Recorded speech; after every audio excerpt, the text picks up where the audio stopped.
You ever notice this? The more you say yes, the more they expect. The more you help, the more they need.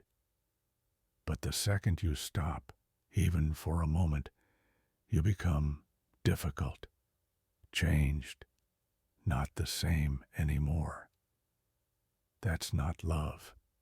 That's convenience. And you were never allowed to see the difference.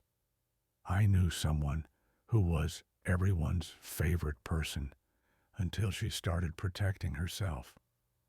Let's call her Mira. Mira always showed up.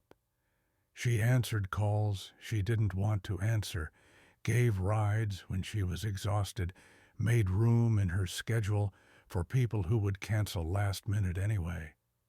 She said yes, because she was scared of being left behind, scared that her value was tied to her usefulness. One day, she stopped. Not dramatically, not with a speech. She just started saying, "Not today. I can't right now." And the shift was instant. The praise turned to guilt trips. The messages slowed.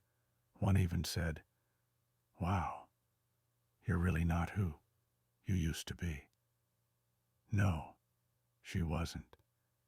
She had boundaries now, and that made her dangerous to the people who were never really friends, only beneficiaries.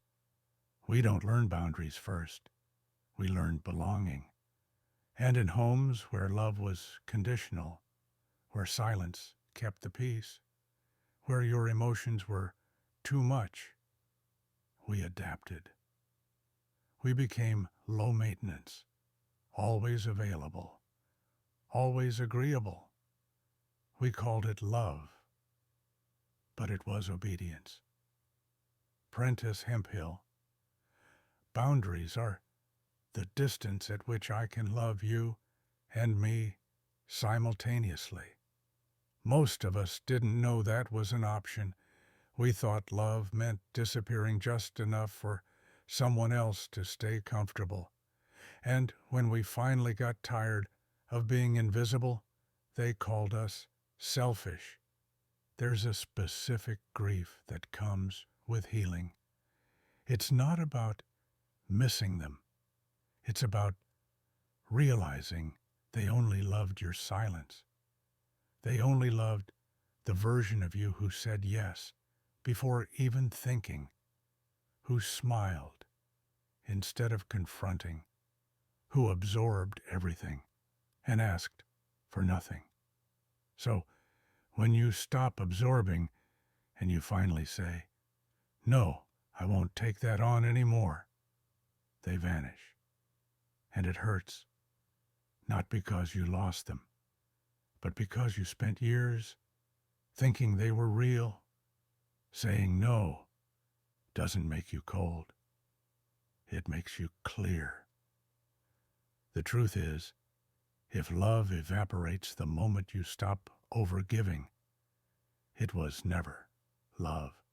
It was emotional capitalism, a trade agreement you never signed. Real love survives boundaries. It says, "I see you choosing yourself, and I respect that." Not, "You're no fun anymore. You're not as nice as you used to be." Choosing yourself isn't selfish. It's sacred, and the right people will never punish you for doing it.